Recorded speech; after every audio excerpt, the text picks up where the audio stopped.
हरे कृष्णा। हम श्रीमद् भगवद गीता के चतुर्थ अध्याय दिव्य ज्ञान इसके 29वें श्लोक को आज पढ़ रहे हैं। पहले श्लोक की कुछ आवृत्ति करेंगे। अपाने जुह्वति प्राणम अपाने जुहति प्राणम प्राणे पानम तथा परे प्राणे पानं तथा परे प्राणापान गतिरुद्ध्वा प्राणापानगतिरुद्ध्वा प्राणायाम परायणाः प्राणायाम परायणाः अपरे नियताहारा अपरे नियताहारा प्राणान् प्राणेषु जुह्वति। प्राणान् प्राणेषु जुह्वति। बहुत अच्छे माता जी। अपाने जुह्वति प्राणम अपाने जुह्वति प्राणं प्राणे पानम तथा परे प्राणे पानं तथा परे प्राणापान गतिरुद्ध्वा प्राणापानगतिरुद्ध्वा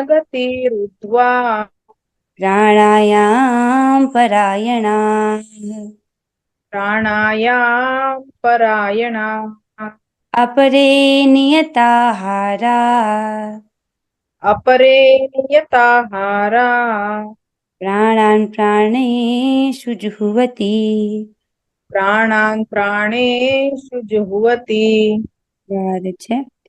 अपाने जुह्वति प्राणम अपाने जुह्वति प्राणं प्राणे पानम तथा परे प्राणे पानं तथा परे प्राणापान गतिरुद्ध्वा प्राणापानगतिरुद्ध्वा प्राणायाम परायणाः प्राणायाम परायणा अपरे नियताहारा अपरे नियताहारा प्राणान् प्राणेषु जुह्वति। प्राणा प्राणेषु जुह्वति। बहुत सुंदर माता जी। ओके, अब हम लोग आगे बढ़ते हैं। इसमें भगवान जिस चीज का वर्णन कर रहे हैं वो पथ पर हमको जाना नहीं है। बस आप इसलिए जान लीजिए कि उधर हमको नहीं जाना, इसलिए सुन रहे हैं इसको। राइट। जैसे अगर आपको मान लीजिए दिल्ली जाना है और एक बस खड़ी है और वो दिल्ली नहीं जा रही है, वो बम्बई जा रही है, तो बस आपको पता है कि वो बम्बई जा रही है, तो आपको ये पता है कि हाँ इस रास्ते पर नहीं जाना है। अच्छा, क्या है श्लोक का भावार्थ, आप उसको सुनिए। भगवान कहते हैं, अन्य लोग भी हैं जो समाधि में रहने के लिए श्वास को रोके रहते हैं, अर्थात प्राणायाम के द्वारा। वे अपान में प्राण को और प्राण में अपान को रोकने का अभ्यास करते हैं और अंत में प्राण अपान को रोककर समाधि में रहते हैं। अन्य योगी कम भोजन करके प्राण में आहुति देते हैं। तो यहाँ पर भगवान फिर से कुछ योगियों का वर्णन कर रहे हैं। तो ये जो बात कह रहे हैं कि अपान ने प्राण में अपान को रोकने का अभ्यास क्या है, ये आपको तात्पर्य से स्पष्ट हो जाएगा। और दूसरे में भगवान ने कहा कि कुछ और योगी हैं जो कि कम भोजन करते हैं ताकि प्राण में आहुति दे।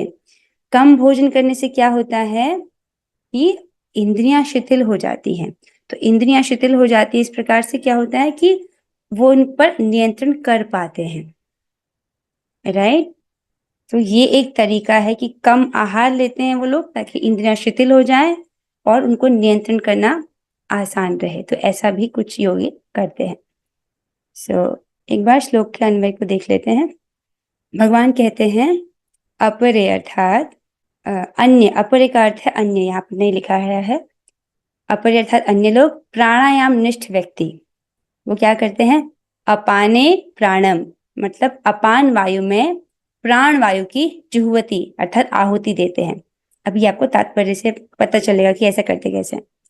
तथा मतलब इसी प्रकार प्राणे अपानम अर्थात प्राण वायु में अपान की जुहुवती अर्थात आहुति देते हैं।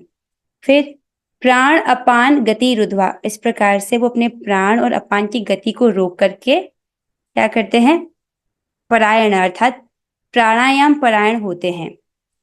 और अन्य अपरे अर्थात कोई कोई वो क्या करते हैं, नियताहार अर्थात आहार संयमी होते हैं, बहुत कम आहार लेते हैं, आहार पर संयम करते हैं। वो लोग क्या करते हैं, प्राणेशु प्राणान जुहवती, प्राणों में प्राण की आहुति देते हैं। इस प्रकार से कम आहार लेते हैं तो एक प्रकार से प्राण सूखता है। प्राण सूखता है तो प्राण के द्वारा ही इंद्रियों को शक्ति, मन को शक्ति प्राप्त होती है और मन इंद्रियों को नियंत्रित करता है। इस प्रकार से इंद्रियां एक प्रकार से शिथिल हो जाती है तो उनको नियंत्रित करना आसान हो जाता है। तो कुछ योगी ऐसा करते हैं। अब आइए हम आज का तात्पर्य पढ़ते हैं। तात्पर्य को पढ़ने से पूर्व कुछ टर्म्स हैं जो आपके लिए समझना आवश्यक है, तभी आप इस तात्पर्य को समझ पाएंगे। ठीक है, यहाँ पर कुछ शब्द लिए गए हैं, कुछ टर्म्स हैं जिनका जो प्राणायाम में प्रयोग होते हैं, जिनका उपयोग होता है प्राणायाम में। तो पहला है पूरक। पूरक अर्थात, चलिए पहले आप रिलैक्स होकर के बैठ जाइए, लंबा गहरा सांस लीजिए, ये हुआ पूरक। अब यहाँ पर आपको सांस रोकनी है, इस सांस रोकने को बोलते हैं कुंभक। ओके, अब उसके बाद सांस छोड़िए, ये हुआ रेचक। अब सांस को वहां पर रोके रखिए, ये हो गया आपका कुंभक। समझ आ रहा है आपको? ठीक है, आसान है ये, राइट। ब्रीद इन पूरक, वहां पर सांस को रोक के रखना, इसको बोलते हैं अंतर कुंभक, अंदर पॉज करके रखना सांस को। फिर रेचक अर्थात सांस छोड़ देना, फिर कुंभक मतलब सांस को बाहर ही रोके रखना। तो ये एक राउंड हो गया। ठीक है, अब आइए, जब आपको ये टर्म्स पता चल गए कि पूरक क्या होता है, कुंभक क्या होता है, रेचक, राइट, और ये कुंभक, तब जो है तात्पर्य आपको आसानी से समझ आ जाएगा। आइए तात्पर्य को पढ़ते हैं। अनुवाद और तात्पर्य कृष्ण कृपा मूर्ति श्री श्रीमद AC भक्ति वेदांत स्वामी प्रभुपाद द्वारा।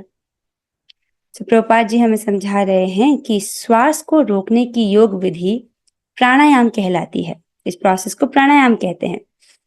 प्रारंभ में हठ योग के विविध आसनों की सहायता से इसका अभ्यास किया जाता है। तो हठ योग में क्या करते हैं, अलग अलग आसन को करते हैं, तो उसमें इसका भी अभ्यास किया जाता है, किसका, प्राणायाम का। और ये सब क्यों की जाती हैं? ये सारी विधियां इंद्रियों को वश में करने तथा आत्म साक्षात्कार की प्रगति के लिए संस्तुत की जाती हैं, राइट, ताकि जो योगी है अपनी इंद्रियों को वश में कर सके, राइट, और वो आत्म साक्षात्कार में प्रगति कर सके। क्योंकि आत्म साक्षात्कार प्राप्त होने के लिए एक प्री कंडीशन है कि इंद्रियां संयमित होनी चाहिए। ठीक है, इस विधि में शरीर के भीतर वायु को रोका जाता है जिससे वायु की दिशा उलट सके।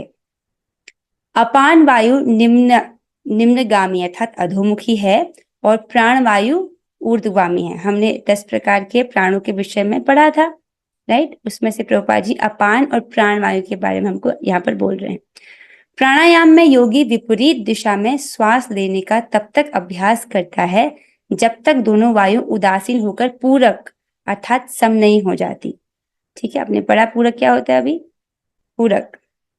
ठीक है, फिर जब अपान वायु को प्राण वायु में अर्पित कर दिया जाता है तो इसे रेचक कहते हैं। रेचक क्या होता है, वापस देखो चार्ट में, ब्रीद आउट। ठीक है, इसको बोलते हैं रेचक। इसको कैसे समझा रहे हैं प्रभुपाद जी, कि जब अपान वायु को, राइट, जो अंदर की वायु है उसको प्राण वायु में अर्पित करते हैं तो इसको रेचक कहते हैं। जब प्राण तथा अपान वायु को पूर्णतया रोक दिया जाता है तो उसे कुंभक योग कहते हैं। कुंभक समझ रहे हैं, जब हम उसको आपने ऊपर अंदर रोक दिया या सांस लेके बाहर रोक दिया तो इसको कुंभक कहते हैं।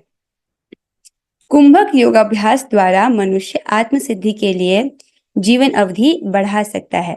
तो जब व्यक्ति इस प्रकार से योगाभ्यास कर रहा है, मतलब कंट्रोल्ड अपनी जो सांस है उसको संयमित कर रहा है, कुंभक योग कर रहा है, सांस को रोक के रख रहा है, राइट, नियंत्रित कर रहा है, तो वो अपनी आयु को बढ़ा देता है। ऐसा कैसे होता है, क्योंकि मैंने इसको अपने शिक्षा गुरु से सुना है, वे कहते हैं कि आयु का निर्धारण व्यक्ति की सांसों के आधार पर होता है कि इतनी सांसें लेगा एक जीवन में, इसका कितना जीवन है उतना गिनी हुई सांसें।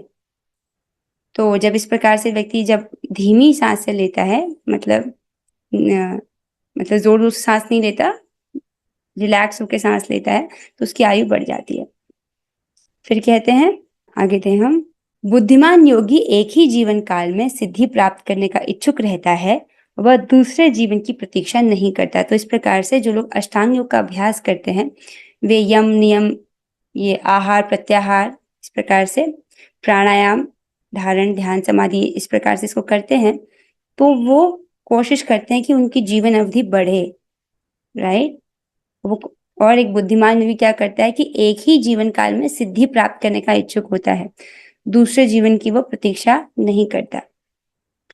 अब कुंभक योग के अभ्यास से योगी जीवन अवधि को अनेक वर्षों के लिए बढ़ा सकता है। ठीक है, अब यहाँ पर जो बात बोली जा रही है, इसको आपको अपने आध्यात्म में प्रगति करने के लिए हमको इसे स्वीकार करने की आवश्यकता नहीं है, क्योंकि हमने भक्ति योग का आश्रय लिया जो सर्वश्रेष्ठ है। देखिए, ज्ञान योग, फिर उसके बाद व्यक्ति ध्यान योग करता है, उसके बाद व्यक्ति अष्टांग योग करता है, उसके बाद जब उसके बाद वो भक्ति योग में आता है। लेकिन कलयुग पर हम लोगों पर असीम कृपा हुई है कि हमको सीधे ही भक्ति योग दे दिया गया है।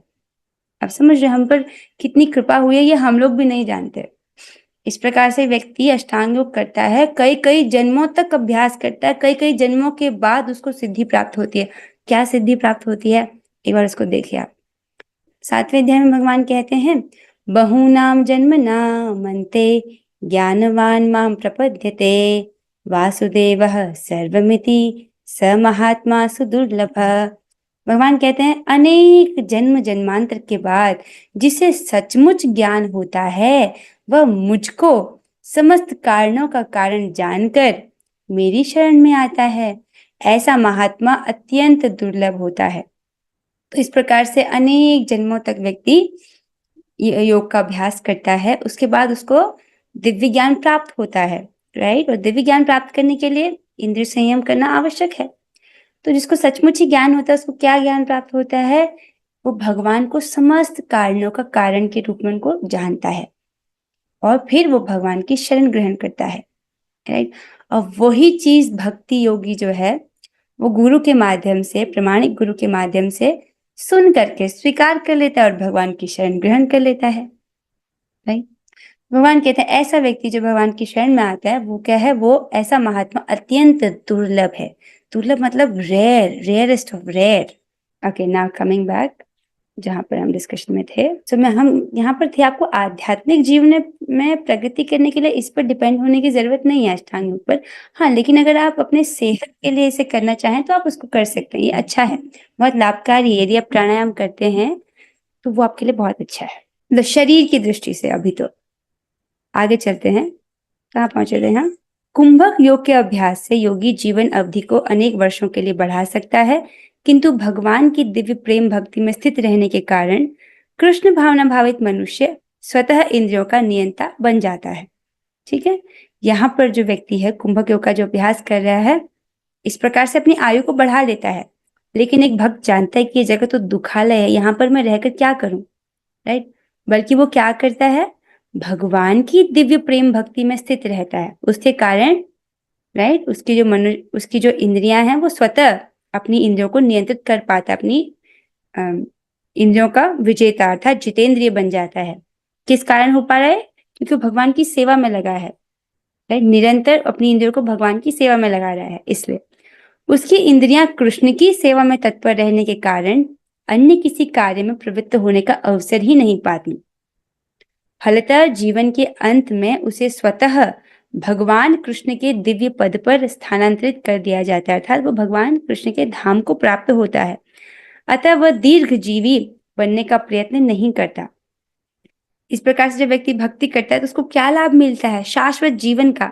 देखिए, हम कोई भी चीज का दान करते हैं तो वो हमको प्राप्त होता है। अगर आप किसी भी व्यक्ति को कोई दान देते हो तो वो आपको उतनी ही मात्रा में वापस आता है।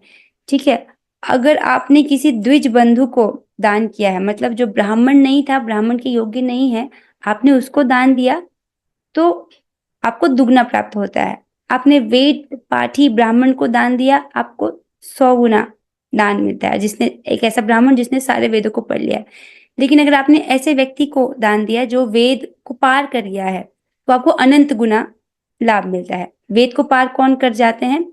जो वेद के सार को जानते हैं, जिसको भगवान अध्याय 15 में कहते हैं, अर्थात जो भगवान के भक्त हैं, भगवान की शरण ग्रहण करते हैं, वे लोग वेद को पार कर जाते हैं। तो इस प्रकार से अगर आप उनको दान देते हैं तो आपको वो चीज अनंत मात्रा में मिलती है। और ये बात महत्वपूर्ण है जो अब मैं बोल रही हूँ, उसको सुनिए। अभी आप कथा में बैठे हैं, आप कुछ दान कर रहे हैं। क्या दान कर रहे हैं? अपने समय का, राइट? क्योंकि आप कथा को अपना समय दान दे रहे हैं, तो ये आपके पास अनंत मात्रा में होकर के वापस आएगा। किस प्रकार से? आपको ये शाश्वत जीवन प्रदान करेगा। अभी हमारे पास कैसा जीवन है? ये नश्वर शरीर है, राइट? शाश्वत जीवन अर्थात एक ऐसा स्वरूप प्राप्त होना जिसमें कभी मृत्यु नहीं आती, हमेशा हमेशा के लिए वो जन्म मृत्यु जरा व्याधि के तकलीफों से मुक्त, राइट? और जिसको अनंत सुख जो है वो भक्ति का आनंद जो उसको प्राप्त होता है।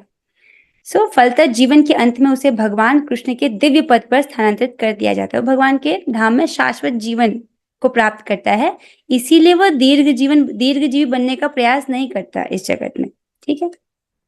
वह तुरंत मोक्ष पद को प्राप्त कर लेता है, जैसा कि भगवत गीता के 14वें अध्याय के 26वें श्लोक में कहा गया है, माम चयो अव्यभिचारेण भक्ति योगेन सेवते सगुणान समतीत्येतान् ब्रह्म भूयाय कल्पते।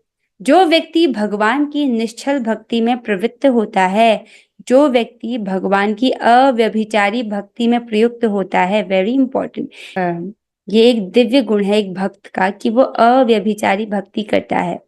इसको समझिए, व्यभिचार मतलब क्या होता है? एक स्त्री जिसका बहुत सारे पुरुषों के साथ संबंध हो, उसको बोलते हैं व्यभिचार। तो व्यभिचारी भक्ति मतलब मंडे को व्यक्ति किसी की पूजा कर रहा है, ट्यूसडे को किसी और देवता की, राइट, और वेंसडे को किसी और की, इस प्रकार की भक्ति को बोलते हैं व्यभिचारी भक्ति। इससे भगवान प्रसन्न नहीं होते। अव्यभिचारी भक्ति मतलब निष्ठापूर्वक, एक निष्ठ होकर के वो भगवान की ही भक्ति कर रहा है। तो ये एक बहुत बड़ा ये गुण है, राइट? इसको भगवान ने ज्ञान बोला है। भगवान जब ज्ञान का वर्णन करते हैं अध्याय 3 में, तो बहुत सारी चीजों का वर्णन करते हैं, उसमें से सबसे प्रमुख होता है ये अव्यभिचारी भक्ति, ठीक है? तो जो भगवान की अव्यभिचारी भक्ति में लगा हुआ है, भगवान की निश्चल भक्ति में प्रवृत्त होता है, वो क्या करता है? वह प्रकृति के गुणों को लांग जाता है, जो सतोगुण रजोगुण तमोगुण, इसको लांग जाता है और तुरंत आध्यात्मिक पद को प्राप्त होता है, ठीक है? आगे चलते हैं। कृष्ण भावना भावित व्यक्ति दिव्य अवस्था से प्रारंभ करता है और निरंतर उसी चेतना में रहता है। This is very beautiful. ये अष्टांग योगी लोग कैसे करते हैं? उनके उसमें वो करते हैं यम, नियम, आसन, आहार, प्रत्याहार, ध्यान, धारणा और समाधि, राइट? तो जो ध्यान के लेवल पर जब वो आते हैं, राइट, इतना बाद में उनकी स्टेज आती है ध्यान की, ठीक है? वो है वहां से भक्त शुरू करते हैं, आप समझ रहे हो? वो इतनी प्रिपरेशन कर रहे हैं ध्यान करने की, यम, नियम, आसन करते हैं, क्या आहार लेना है, क्या नहीं लेना है, प्रत्याहार करते हैं, राइट, धारणा करते हैं, फिर ध्यान करते हैं, तब जाकर वो ध्यान पर पहुंचते हैं। लेकिन एक भक्त ध्यान से ही शुरू करता है। क्यों? आपने पहले दिन से आप मंत्र मेडिटेशन करते हैं ना, हरे कृष्ण महामंत्र क्या है? राधा कृष्ण पर ध्यान लगाना ही तो है, राइट? तो दिस इज मंत्र मेडिटेशन। आप पहले दिन से ही ध्यान की अवस्था से शुरू कर रहे हो, तो आप उनसे बहुत आगे हो। इसलिए कह रहे कृष्ण भावना भावित व्यक्ति दिव्य अवस्था से प्रारंभ करता है और निरंतर उसी चेतना में रहता है, अतः उसका पतन नहीं होता और अंततः वह भगवत धाम को जाता है। कृष्ण प्रसादम को खाते रहने में स्वतः कम खाने की आदत पड़ जाती है, राइट? इसको आप महसूस करेंगे किस प्रकार से होता है। जैसे जैसे हम प्रसादम खाते हैं, हमारी इंद्रियां और पवित्र होती हैं, अपनी चेतना और पवित्र होती हैं। बहुत अधिक भोजन खाने की आवश्यकता नहीं पड़ती, क्योंकि भक्ति से ही वह ऊर्जा प्राप्त हो जाती है। कैसे समझेंगे? जैसे जितना जितना चेतना ऊपर उठता है व्यक्ति का, उतना उतना वो देह के जो शरीर के जो कार्य उनसे पृथक हो पाता है। आहार, निद्रा, भय, मैथुन। यहाँ तक कि गोस्वामी जी लोग थे, वो 3 दिन में एक बार छाछ पीते थे, रघुनाथ दास गोस्वामी जी की बात कर रही हूँ। तो आप समझ रहे, इसका मतलब वो देह के धर्म से एकदम ही अलग हो गए थे, राइट। तो जैसे जैसे व्यक्ति भक्ति करता रहता है वो देह के धर्म से उतना ही विरक्त होता रहता है। तो उतना भोजन खाने की आवश्यकता नहीं पड़ती है और उतना सोने की आवश्यकता भी नहीं पड़ती है। भक्ति करते करते वो ऊर्जा स्वतः ही प्राप्त होती है। तो कृष्ण प्रसादम को खाते रहने में स्वतः कम खाने की आदत पड़ जाती है। ये है सही, राइट, इसको आप अनुभव कर पाएंगे जीवन में। इंद्रिय निग्रह के मामले में कम भोजन करना, अल्पाहार अत्यंत लाभप्रद होता है और इंद्रिय निग्रह के बिना भव बंधन से निकल पाना संभव नहीं है। इसको समझिए, इंपॉर्टेंट है। पहला चीज देखेंगे, जब हम अपनी इंद्रियों को कंट्रोल करना चाहते हैं तो उस मामले में कम भोजन करना अच्छा है। इसका मतलब ये नहीं बोला जा रहा कि जितनी आपकी भूख है उतना ना खाएं, जितनी भूख है उतना खाना है, राइट। ये अत्याहार नहीं करना है। नॉर्मली बोला जाता है कि जितना पेट है उसका हाफ साइज अन्न के लिए, फिर जो एक भाग है जल के लिए और एक भाग हवा के लिए छोड़ना चाहिए, ऐसे बोला जाता है आयुर्वेद में। पर अभी आपकी जितनी भूख है उतना खाइए, ठीक है। जैसे जैसे हम भक्ति करते हैं हमारा आहार अपने आप कम हो जाता है, मतलब इतना अधिक अन्न खाने की आवश्यकता नहीं पड़ती है। सो और दूसरी बात कह रहे हैं, इंद्रिय निग्रह के बिना भव बंधन से निकल पाना संभव नहीं है। ये बहुत इंपॉर्टेंट लाइन है समझने के लिए। देखिए, भगवान श्री कृष्ण को प्रसन्न करने के लिए 3 आसान चीजें हैं। सबसे पहला उसमें से इंद्रिय निग्रह है, राइट। दूसरा, भगवान ने आपको जिस प्रकार से जिस स्थिति में रखा उसमें संतुष्ट रहना। और तीसरा है जीव दया, जीवों पर दया करना। यहाँ पर जीवों पर दया करने का अर्थ तो एक ही है कि आप किसी भी जीव की किसी भी प्रकार से सहायता कर सको तो बहुत अच्छा, पर वास्तविकता में दया मतलब उसको कृष्ण की ओर मोड़ना, क्योंकि वो जब तक उसको कृष्ण का संपर्क नहीं प्राप्त होगा वो यहीं पर इस दुखालय में पड़ा ही रहेगा। तो वास्तविक दया मतलब किसी को हरे कृष्ण महामंत्र देना, किसी को भगवान के संपर्क में लाना, किसी को प्रसाद देना, ये वास्तविक दया है। सो ये 3 चीजें करनी है। आप इंद्रिय निग्रह बहुत आवश्यक है। कोई भगवद गीता पढ़ रहा है, इंद्रिय संयम नहीं कर रहा है तो ज्ञान टिकेगा नहीं। ज्ञान को टिकने के लिए इंद्रिय संयम की आवश्यकता होती है। और इसका एक और ये चीज यहाँ पर इसको समझाइए, आगे टीका है क्या? नहीं। तो जब हम कम खाते हैं तो इसका एक ये भी तरीका होता है कि जो प्राण है, प्राण मन को एक्टिवेट करता है और मन ही सारे इंद्रियों से कार्य करता है, ठीक है। जब व्यक्ति बहुत अधिक भोजन करता है तो इंद्रियों को बहुत अधिक बल मिलता है, राइट। अब शुरुआत में क्या है कि इंद्रियां जो है वो नियंत्रण में नहीं होती हैं एक व्यक्ति की। तो जब अनियंत्रित इंद्रियां हैं और बहुत अधिक भोजन देंगे तो इंद्रियां कैसी हो जाएंगी? बलवान। अब ऐसे बलवान इंद्रियों को नियंत्रित करना हो जाएगा मुश्किल। तो उसमें क्या होता है, जो कुछ योगी हैं इस प्रकार से कम आहार लेते हैं ताकि इंद्रियां शिथिल रहें और उनको नियंत्रित करना आसान रहे। देखिए, जिस दिन एकादशी होती है, अर्थात कल एकादशी है, राइट।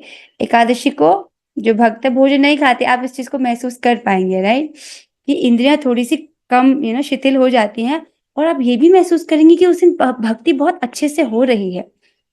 ये आप देखना इसको, जैसे हम एकादशी का व्रत रखते हैं उसके अगले दिन भी आपको वो इम्पैक्ट महसूस होगा अपने शरीर में। हाँ, अगर निर्जला व्रत कर रहा है कोई तो उसको हो सकता है बहुत अधिक शिथिलता महसूस हो, ठीक है। सो आई थिंक इसके साथ हम आज की कक्षा में यहाँ पर विराम देते हैं। सिंपल बात आपको ये ले जानी है कि ये जो रेचक कुंभक है, अब इसका जो उपयोग है आध्यात्मिक जीवन में, आप इसको अच्छे स्वास्थ्य के लिए आप इसको प्रयोग कर सकते हो। पर हम इस अष्टांग योग की पद्धति पर आध्यात्मिक प्रगति के लिए रिलाई नहीं करते हैं अभी, क्योंकि कलयुग में इसको क्या करना संभव नहीं है मनुष्य के लिए, राइट। कलयुग में क्या है? हरे नाम हरे नाम हरे नाम है, वो केवल केवल हरि नाम है। क्योंकि इसमें क्या करना होता है, बहुत कुछ है, बहुत नियम है, जितना अभी करना संभव नहीं है। और वैसे भी इसके बाद इसको अष्टांग योगी को भक्ति योग का आश्रय लेना ही पड़ता है, तो क्यों ना पहले से ही भक्ति योग का आश्रय लिया जाए। और एक और बात, दिस इज वेरी इंपॉर्टेंट। देखिए, यहाँ पर ये आम है ना, आम तने से लगा हुआ है, राइट। अगर ये आम तने से निकल जाए तो एक आम मीठा रसीला पका हुआ आम नहीं बन पाएगा, वो खुशबूदार वाला आम, राइट, जिसको देख के मुंह में पानी आता है, वो वाला आम में कभी नहीं बन पाएगा। क्यों?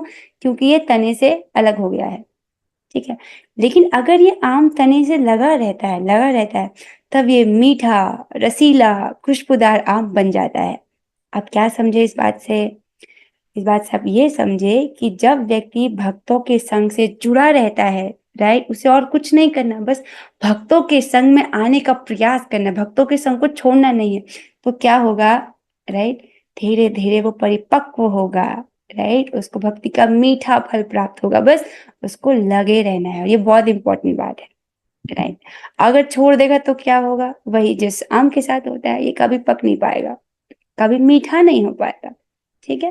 तो प्रिंसिपल सिद्धांत ये है कि ये सब चीजें हम आसानी से कर पाएंगे यदि हम भक्तों के संग में रहेंगे। तो चीजें तो बहुत सिंपल हैं, रोज कथा श्रवण करनी है, रोज जप करना है, रोज प्रसाद खाना है, राइट। लेकिन जब हम उत्साहित भक्तों का संग प्राप्त करते हैं तब ये सब चीजें करना, रोज करना आसान हो जाता है कि नहीं। आइए अब हम 3 बार हरे कृष्ण महामंत्र को जपते हैं। Let us do it together. Hare Krishna Krishna Krishna Hare Krishna Hare, Krishna Hare Ram Ram Ram Hare Hare, Ram Ram Hare Krishna Krishna Krishna Hare Hare, Krishna Hare Ram Hare Ram Ram Hare Ram Hare, Ram Hare Krishna Krishna Krishna Hare Hare, Krishna Hare Ram Hare Ram Hare Hare. Ram Shrimad Bhagavad Gita की जय, श्री प्रभुपाद की गीता जय। की और बोलिए जय। श्री गुरु गौरांगा। हरे कृष्णा कृष्ण